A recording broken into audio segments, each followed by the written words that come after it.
Hello everyone, this is Miss Chelsea, and today we'll be using the Pythagorean theorem to solve for a missing leg instead of the hypotenuse.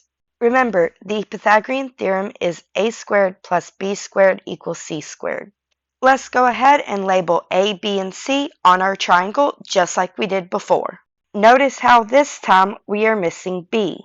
Just like before, we're going to plug a, b, and c into the Pythagorean theorem, giving us 5 squared plus b squared equals 13 squared.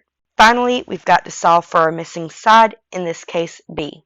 5 squared is 25, we leave b squared alone, and 13 squared is 169.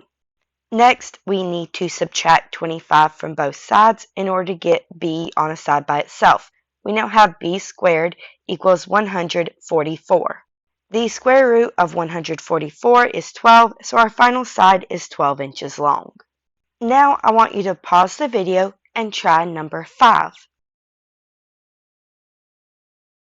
You should start by labeling A, B, and C.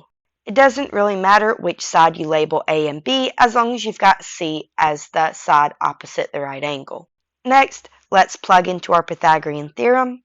We now have 6 squared plus b squared equals 10 squared, and we can solve for the missing side b. During our numbers, we get 36 plus b squared is 100. Next, subtract 36 from both sides to get b squared by itself, and we have b squared is 64, the square root of which is 8. So the last side b is 8 yards. I'm going to show you one more way to do this. Looking at your triangle, notice how you're given the hypotenuse and one of the sides. Let's say you're given A and C and you're looking for B. We also know that our Pythagorean theorem is a squared plus b squared equals c squared. If we want to solve this for b, we will need to get b on the side by itself. That means we can rearrange the Pythagorean theorem to be b squared is equal to c squared minus a squared. However, we don't want b squared, we want b, so we need to take the square root of both sides. This means that we can find b by taking the square root of the difference between c squared and a squared.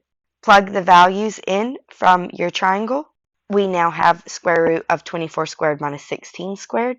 So b is the square root of 576 minus 256. Or b is the square root of 320. Since 17.9 times 17.9 is 320.41, we can estimate b to be 17.9 miles.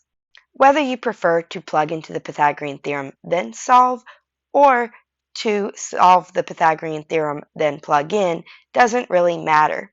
What really matters is that you're able to find the missing side length. Go ahead and try some practice now.